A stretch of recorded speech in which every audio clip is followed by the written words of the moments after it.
오늘 누가복음의 말씀은 탕자의 비유라는 제목으로 잘 알려져 있는 말씀입니다. 우리가 이 말씀을 너무나 잘 알고 있기에 익숙하기에 은혜도 동일할 것인가?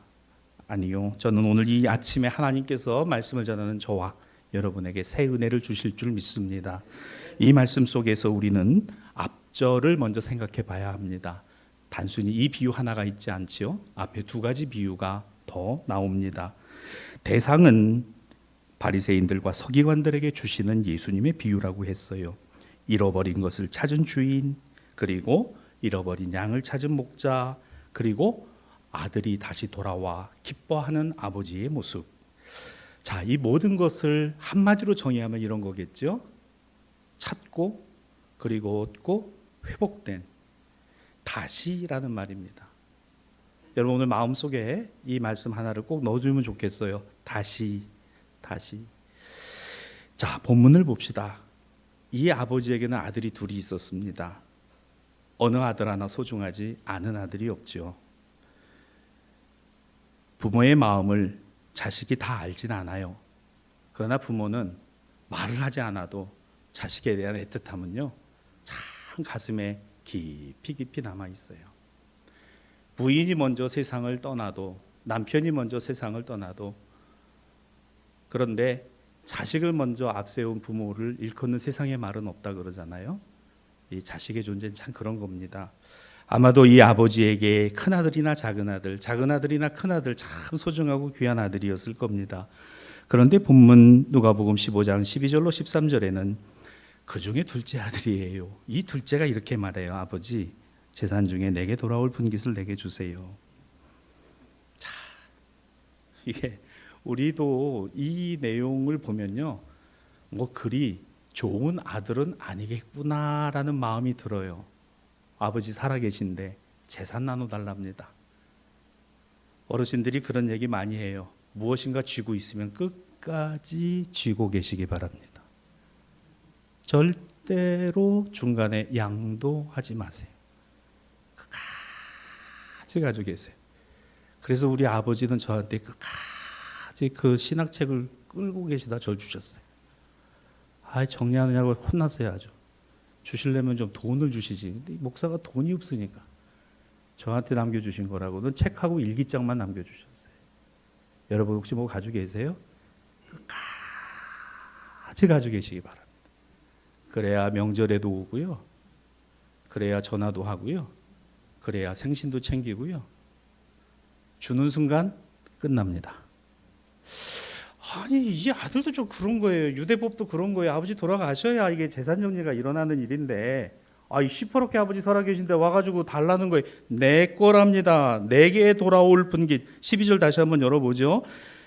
아버지 재산 중에 내게 돌아올 분깃이라는 말이 나와요. 이게 뭐예요? 아버지 것이나 그건 지금 아버지 것이 아니라 장차 누구의 것이다? 내 것이다. 내 거니까 달라. 이거 가지고 갔더니 저축을 하고 적금을 들고 좋은 일에 썼느냐? 아니지요. 거기서 허랑방탕하여 그 재산 다 낭비했다. 자, 여러분 이 12절과 13절을 가만히 보시면요, 아버지에게 재산을 요구하여 그걸 받아서 가지고 가 낭비하는 데 걸린 시간은 몇 날 며칠인지는 모르겠습니다만은 성경상으로는 딱 한 절입니다. 딱 한 절이에요. 참 빨라요.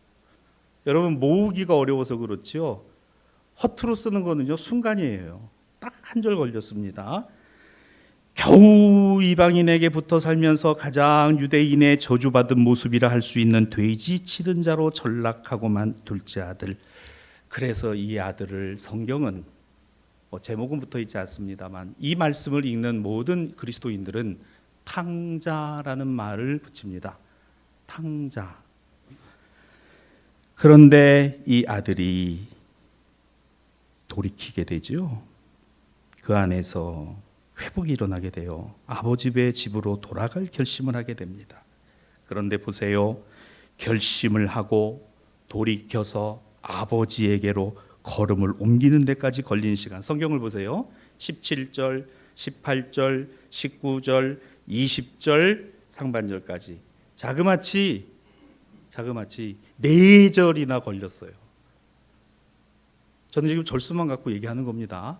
아버지 재산 요구해서 그거 받아가지고 골라당 갖다가 쓰는데 한 절 돌이키고 회개하고 가야 될까 말아야 될까 일어섰다 앉았다 내가 무슨 염치로 무슨 낯짝으로 온갖 생각을 하며 아버지께로 그래 가자. 그리고서 일어나서 걸음을 옮겨 아버지께로 향할 때까지 걸린 시간 4절이나 걸렸어요. 사랑하는 여러분, 신앙과 믿음의 결단을 하는 데는 참 오래 걸립니다. 그런데 나에게 유익이 되는 거고 나에게 이익이 되는 거라고 생각하는 거는요 굉장히 빨라요. 이게 인간의 속성 중에 하나이기도 합니다. 오늘 이 작은 아들이 우리에게 그와 같은 모습을 보여주고 있어요. 정광석과 같이 돈 쓸 때와 아버지께로 돌아갈 때의 주저함. 그렇죠. 그의 결단에는 이 이유 하나가 있었어요. 나는 이제 뭐다? 아버지의 아들이 아니라 아버지가 부리는 품꾼의 하나다라고 하는 이것이 결정적으로 작용을 한 거예요. 나는 이제 아버지의 아들이 아니다. 그와 같은 마음을 가지고 집을 향하여 걸음을 옮길 때, 여러분 이 걸음이 빨랐을까요? 느렸을까요? 아마도 느렸을 겁니다. 가다가도 후회하기도 가지 말까 이런 생각도 했어요.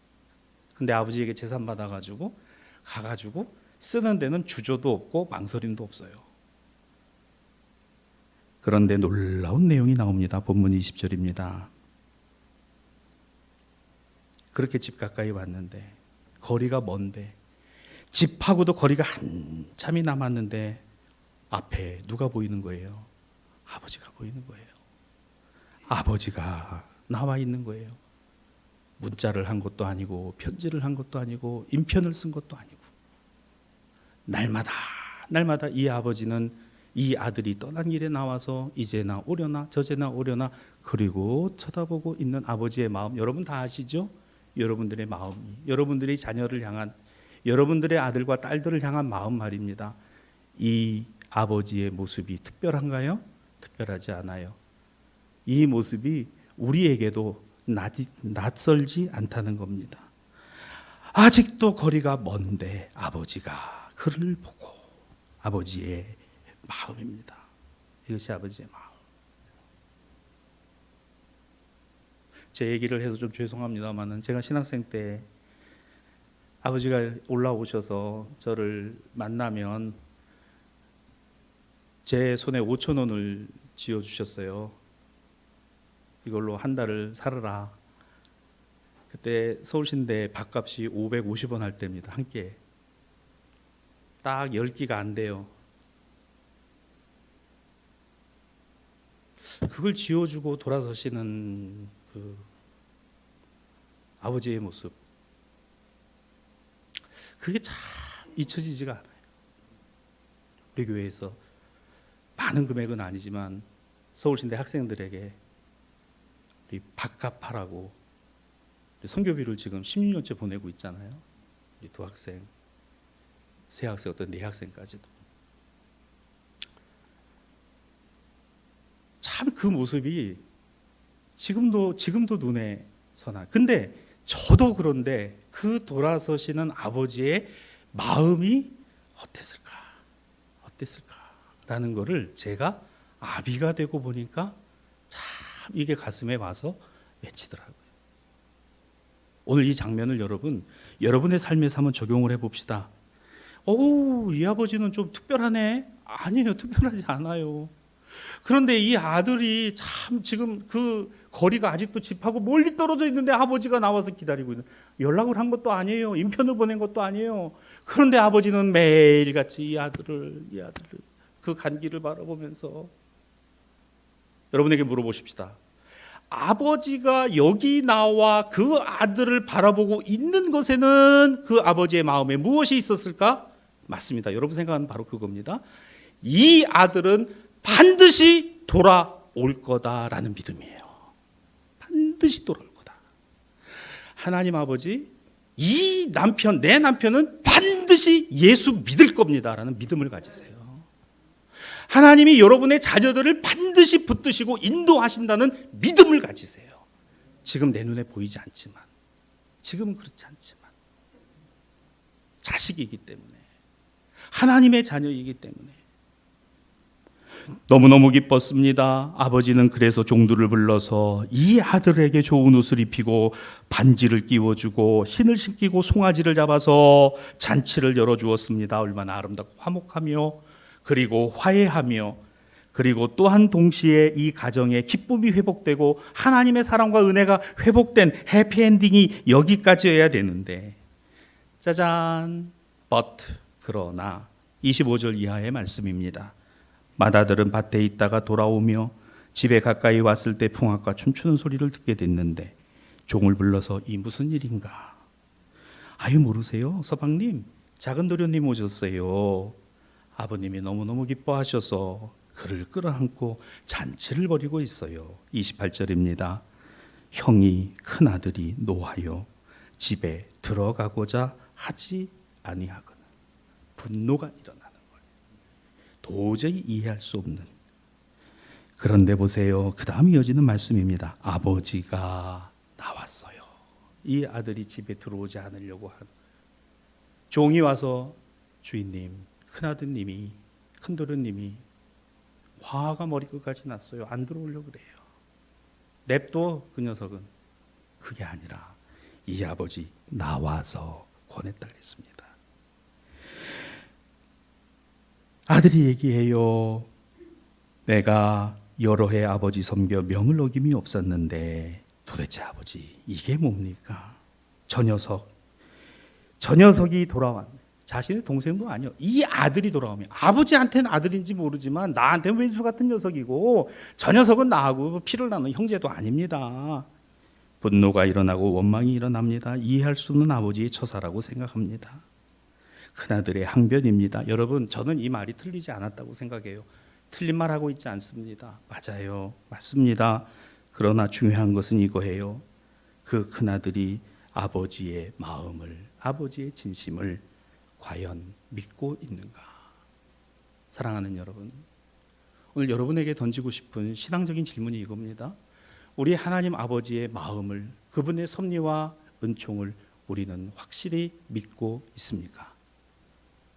그리 아니하시고 나는 이해할 수 없고 나는 도저히 받아들일 수 없는 상황 속으로 한없이 끌려 들어갈 때마다 원망이 일어나고, 하나님, 제가 그렇게 기도했는데, 제가 그렇게 하나님께 간구했는데 하나님, 결과가 결국 이렇게 된다는 게 무엇입니까? 라는 그 마음속에 한 구석에는 하나님을 향한 신뢰와 믿음이 아니라 원망과 불평만이 자리 잡고 있지는 않을까? 여러분에게 질문을 한번 드려봅니다. 오늘 29절에 나오는 아버지의 오늘 모습에 이 큰아들이 이렇게 말하잖아요. 여러 해 아버지를 섬겨 명을 어김이 없거늘 내게는 염소 새끼라도 주어라는 말을 합니다. 여러분, 여기에서 이 큰아들은 이미 동생이 재산을 요구하고 그 재산에 대한 것에 권리를 주장하고 그것을 받았을 때부터 이 형은 동생에 대한 모든 것을 정리했어요. 또 하나가 있습니다. 저는 이 아들이 솔직한 자신의 감정을 드러냈으나 정직하지는 않았다고 생각합니다. 무엇에 정직하지 않음이었을까? 맞아요, 여러분. 만약에 이 아들이 그것이 부당하고 동생의 처사가 틀린 것이었다면, 얘야, 그게 무슨 말이니? 아버지 살아계시는데 그게 말이 되는 일이냐? 이게 정상이고요. 아니다, 너희들 언젠가 너희들에게 줄 재산이니 내가 나누겠다. 아버지, 그러지 마세요. 그러면 저는 안 하겠습니다. 근데 다 받았어요. 자기 목도 어쨌든 있어요. 다만 아버지 살아계시니 자기 목 자기가 챙겨 자기가 쓰고 있지 않고 아버지가 갖고 계신 것뿐이니 그건 내 것이 아니라 누구 것이요? 아버지 것이요. 둘째 아들이 받은 거 그거 내 거예요? 내 거 아니에요. 원래 아버지 거예요. 아버지가 주신 것뿐입니다. 다르지 않아요. 자, 그 내용이 오늘 12절에 나와요. 자, 12절 말씀을 봅니다. 둘째가 아버지에게 말하되 아버지, 재산 중에서 내게 돌아올 분깃을 내게 주소서. 아버지가 그 살림을 각각 나눴다라는 말이 나와요. 보세요. 아버지는 큰아들에게도 자기 목, 즉 다시 말해서 단순히 물질로서의 재산이나 권리의 양도만을 한 것이 아닙니다. 분깃이라는 말이 그거거든요. 재산과 분깃. 또 하나 살림이라는 말이 다른 의미를 갖고 있어요. 재산, 분깃, 살림. 즉 이게 어떤 의미인가 하면 재산이라고 하는 것은 물질입니다. 돈이 얼마냐, 금이 얼마냐, 은이 얼마냐, 이 재산이에요. 분깃, 그 재산을 사용하고 주장할 수 있는 뭐예요? 권리. 이게 분깃입니다. 살림이라는 말은 뭘까? 살림을 각각 나눴다 그랬어요. 헬라어 원문에서는 살림이라는 단어를 이 성경에서 이렇게 쓰고 있습니다. 비오스라는 단어예요. 비오스. 웬 목사님 헬라어 비오스? 제가 왜 이 단어를 여러분에게 지금 말씀을 드리는가 하면 비오스라는 헬라어 단어의 파생어가 뭐냐면 바이오라는 영어의 단어입니다. 바이오. 뭐죠? 예. 생명이라는 뜻이에요. 생명. 다시 본문을 봅니다. 아버지가 그 살림을 각각 나눠 주었다. 아버지가 그 생명을 각각 나눠 주었다라는 뜻입니다. 바이오. 생명입니다. 여러분 보세요. 아버지의 재산을 두고 자기가 받을 당연한 몫이라고 말하는데 아버지는 아무 말 없이 작은 아들에게나 큰 아들에게나 자신의 살림, 자신의 생명을 내어 주셨어요. 두 아들에게 다 말입니다. 그리고 둘째 아들은 나아가 그 아버지가 주신 생명을 13절 말씀입니다. 그것을 뭘로 바꾸었어요? 재물로 바꿨어요. 물질로 바꾸고 돈으로 바꿨습니다. 사랑하는 신앙가족 여러분, 하나님의 은혜는 돈으로 사는 게 아니에요. 아버지의 사랑과 은혜를 갚는 것은 돈이 아닌 겁니다. 그 마음인 거예요. 그 마음이고 그 중심인 거예요. 여러분 생각해 보세요. 여러분의 자녀들에게 여러분이 돈으로 환산해서 그 자녀들을 사랑하는 정량적 가치를 주고 계신 겁니까? 아니죠. 자식이니까 무한대요. 내가 할 수 있는 한, 내가 지금 줄 수 있는 게 5천 원밖에 없지만 거기에 아버지의 마음이 있다는 것을 보는 게 자식의 심정이듯이 이거 내 거 아니라는 겁니다. 이거 내 게 아니에요. 생명인 거잖아요. 아버지는 생명을 나눠줬는데 이 둘째 녀석은 이걸 가지고 다른 나라 가서 이걸 뭘로 바꿨어요? 재물로 바꿔가지고 다른 나라 가서 허랑방탕에 다 써버렸어요. 물질로 바꿨다 그 얘기입니다. 본문 말씀이. 여러분 어떻게 우리가 물질로 하나님 앞에 하나님의 영광을 드러내는 일에 우리가 하나님 앞에 감사하는 것이 어떤 우리의 물질 드림이 하나님 앞에 감사의 모습이 되는 것일까요? 그것이 다일까요? 저는 그 하나님의 마음을 우리가 헤아리고 알 수 있는 것이 더 중요하다고 생각합니다. 오늘 이 본문 말씀이 우리에게 주는 교훈, 오늘 우리에게 주시는 은혜 가운데 하나라고 저는 생각을 해요. 아버지의 생명을 재물로 바꿔서 물질로 바꿔서 딴 나라 가서 다 탕진해버리고 말아요. 큰아들을 봅니다. 당장 상속을 받는 것 아니었어요. 그러나 이 아들의 문제는 뭐였나요? 맞습니다. 자신의 몫으로 주어진 아버지의 생명을 마치 자기 것인 것처럼 주장하고 있다는 거예요. 오늘도 우리는 아침에 눈을 뜨고 호흡하며 생명을 우리에게 주신 하나님께 감사하며 하루를 시작하는 주일이 되었습니다. 날마다의 아침이 이러하기를 주님의 이름으로 축복합니다. 하나님 아버지 오늘도 생명 있게 하시고 호흡하게 하셔서 하루를 시작하며 눈을 뜨게 하심을 감사합니다.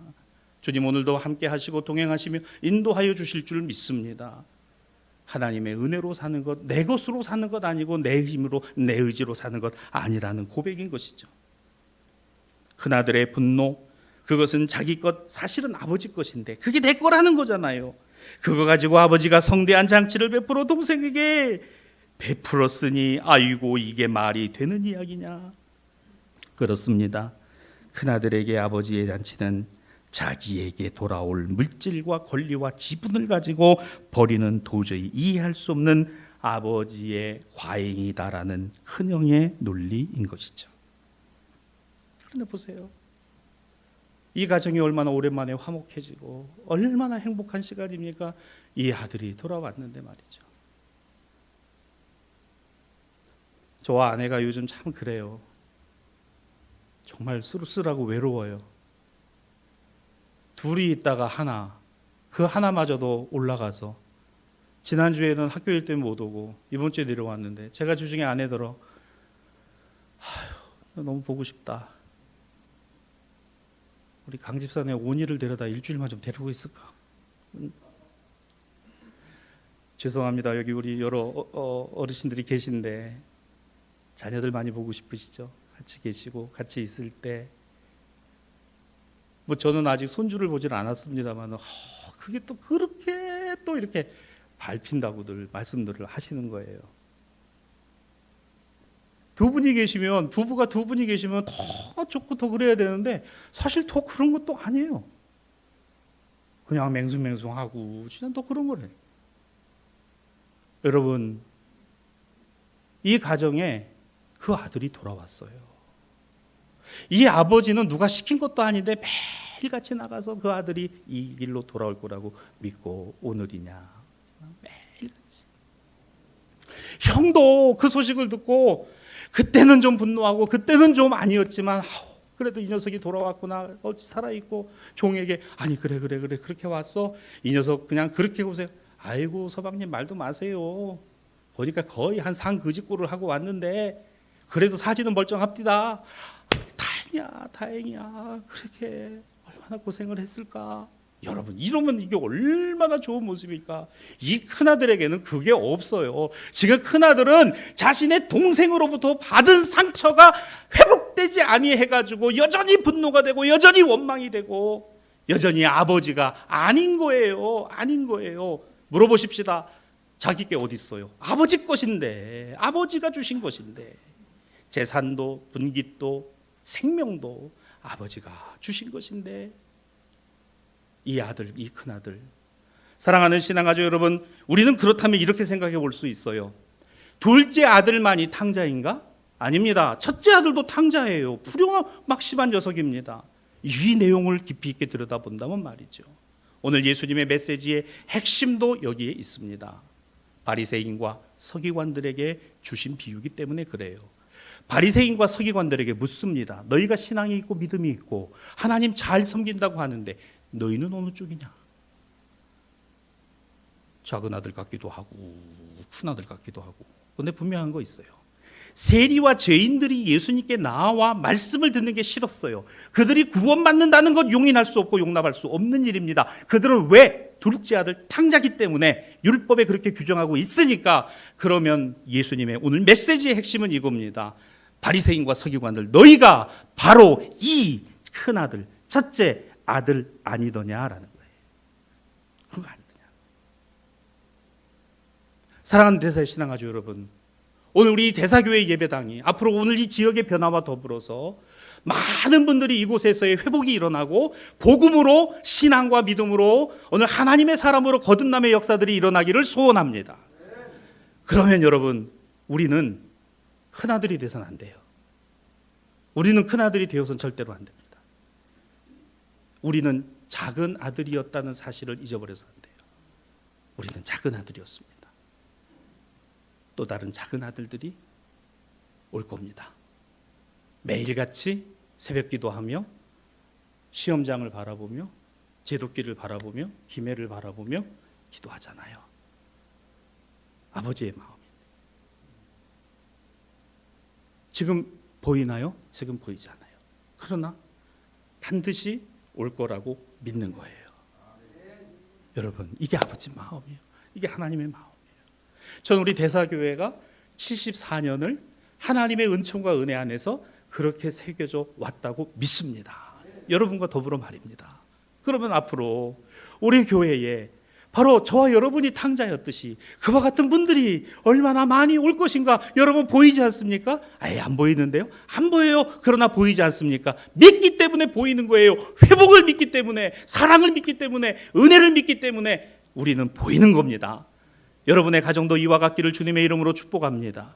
여러분의 자녀들을 향한 그 마음과 사랑의 진정성이 여러분의 자녀들을 감동하고 여러분의 자녀들이 여러분과 같이 아버지가 되고 어머니가 되었을 때 그 신앙과 믿음의 족적을 이어가고 또한 그 은혜와 사랑이 여러분의 자녀들 때에서 더 크고 아름답게 풍성하게 열매 맺기를 주님의 이름으로 축원합니다. 그렇습니다. 얼마나 기뻐요. 그런데 이 큰아들에게는 분노만 일어났어요. 원망만 일어났습니다. 예수님의 복음은 그렇습니다. 바리새인과 서기관들을 향하고 있었어요. 그런데 정작 이 바리새인과 서기관들을 어떻게 하고 있습니까? 누가복음 16장 14절의 말씀에 보면 바리새인들은 돈을 좋아하는 자들이라 이 모든 것을 듣고 비유권을, 그렇습니다. 예수님의 이 세 가지 비유 이후에 바리새인들이 예수님께 보인 반응, 비웃었다 그랬습니다. 비웃었다는 거예요. 참, 저 예수는 붙였단 말을 한데 나하고 상관없는 얘기라는 거예요. 이해도 못하고 자신에게 적용도 안 하는 것이지요. 탕자인 아들도 아버지도 큰아들에게 일어나야 할 것이 바로 회복의 은혜였어요. 회복이었습니다. 사랑하는 우리 대사의 신앙가족 여러분, 오늘 우리는 이 탕자 아들의 마음, 그리고 또 다른 탕자인 큰 아들을 보게 됩니다. 아버지의 마음을 아는 것, 거기에 더 나아가 오늘 내 안에 그 아버지의 마음이 여전히 사랑과 은혜로 새겨져 있다는 사실을 기억하는 것입니다. 저와 여러분이 오늘도 이와 같은 신앙과 믿음의 삶을 이어가는 것이죠. 사순절기를 보냅니다. 절반이 지나갔잖아요. 매일같이 묵상하고 말씀을 필사하고 또 하나님의 은혜를 우리가 구할 때 오늘 우리 자신의 모습을 통해서 우리의 신앙과 믿음의 중심이 어디에 있어야 하는가를 생각해 봅니다. 맞습니다. 신앙과 믿음의 가치관과 시야는 나 중심이 아니라 나와 함께하는 세상과 나와 함께하는 이들을 보는 데서부터 시작한다는 것이죠. 적어도 형은 동생을 그리고 아버지를 봐야 했던 건데 형에게 보이는 것은 동생이 아니었어요. 형에게 보이는 것은 아버지가 아니었어요. 형에게 보이는 것은 오직 재산과 재물과 분기뿐이었습니다. 살림뿐이었습니다. 그것이 자신의 것이라고 주장하는 것에 멈춰 섰더라는 겁니다. 사랑하는 여러분, 우리 대사교회가 앞으로 이 지역을 향하여 활짝 오픈되어져 있는 교회이기를 소원합니다. 모든 사람들이 편하게 들어오고 모든 사람들이 이곳에 와서 자신의 삶을 돌아보고 주님을 만나며 주님의 말씀을 들으며 묵상하며 자신을 돌아볼 때 하나님의 은총을 경험하는 예배당과 오늘 성도들을 만날 수 있는 기쁨이 오늘 이 지역 가운데 넘칠 수 있도록 기도하십시다. 오늘 이것이 아버지의 마음이요 회복의 은혜며 우리의 믿음이어야 된다는 사실을 다시금 우리는 본문에서 깨닫습니다. 오늘 본문 구약 본문 여호수아 5장 9절 이하의 말씀이 바로 그것이에요. 애굽에서 나와서 광야를 지나 만나를 먹을 때 가나안에 임하여서는 만나가 그치게 되었으니 이 중에 40년간의 생활 가운데 가장 큰 문제가 있었습니다. 할례에 관한 것. 할례. 여러분이 할례에 관한 것에 관하여는 하나님의 백성과 자녀라고 모두가 인쳐지는 사건이었습니다. 그렇습니다. 하나님의 구원은 특정한 사람들에게 임하는 것이 아니라 모든 사람을 구원하시고자 하심이라는 사실입니다. 모든 사람을 구원하시기 위하여 예수 그리스도께서 오심이지 교회만을 구하시기 위한 게 아니라 교회는 모든 사람의 구주이신 예수 그리스도를 세상에 증표로 내세워야 교회인 줄로 믿습니다. 저와 여러분이 영적인 할례를 받았잖아요. 거듭남이에요. 하나님의 자녀와 백성으로 거듭났다라고 하는 사실입니다. 보는 것이, 생각하는 것이, 우리 마음에 둔 것이 달라져야 한다는 사실입니다. 서신서의 말씀 고린도후서 15장 18절 사도 바울은 고린도 교회에 보낸 편지 가운데 모든 것이 하나님께로 나며 그리스도로 말미암아 우리를 자기와 화목하게 하시고 또한 우리에게 화목하게 하는 직분을 주셨느니라. 그렇습니다. 바로 이 부분이에요. 회복, 교량이 되고 브릿지가 되는 거죠. 저는 형이 그랬었으면 얼마나 좋았을까. 바리새인과 서기관들이 예수님 당대에 하나님의 구원의 복음이 온 이스라엘 백성들에게 퍼지는데 브릿지가 됐으면 얼마나 좋았을까. 그러나 끝까지 그들은 예수님과의 대척점에 서 있더라는 겁니다. 사랑하는 신앙가족 여러분, 오늘 우리는 하나님과의 신앙의 관계를, 오늘 우리 주변의 삶의 형제들과의 오늘 이웃함의 관계들을 만들어 가야 한다는 사실입니다. 교회는 하나님과 우리 사이에 그리고 우리와 주변의 모든 사람과 더불어 오늘 그리스도의 복음 안에 하나 되는 공동체라는 사실입니다. 우리에게는 큰아들과 같은 마음이 있습니까? 이와 같은 욕심이 혹시 우리 가운데 있지는 않습니까? 우리 자신을 돌아볼 수 있기를 원합니다. 이제 말씀을 정리합니다. 누가복음 15장 1절로 2절에는 모든 세리와 죄인들이 말씀을 들으러 예수께 나올 때 바리새인과 서기관들이 수군거려 이르되 이 사람이 죄인을 영접하고 음식을 같이 먹는다 하더라. 여기서부터 예수님의 비유가 시작이 된 거예요. 사랑하는 대사의 신앙가족 여러분, 우리 모두가 다 죄인입니다.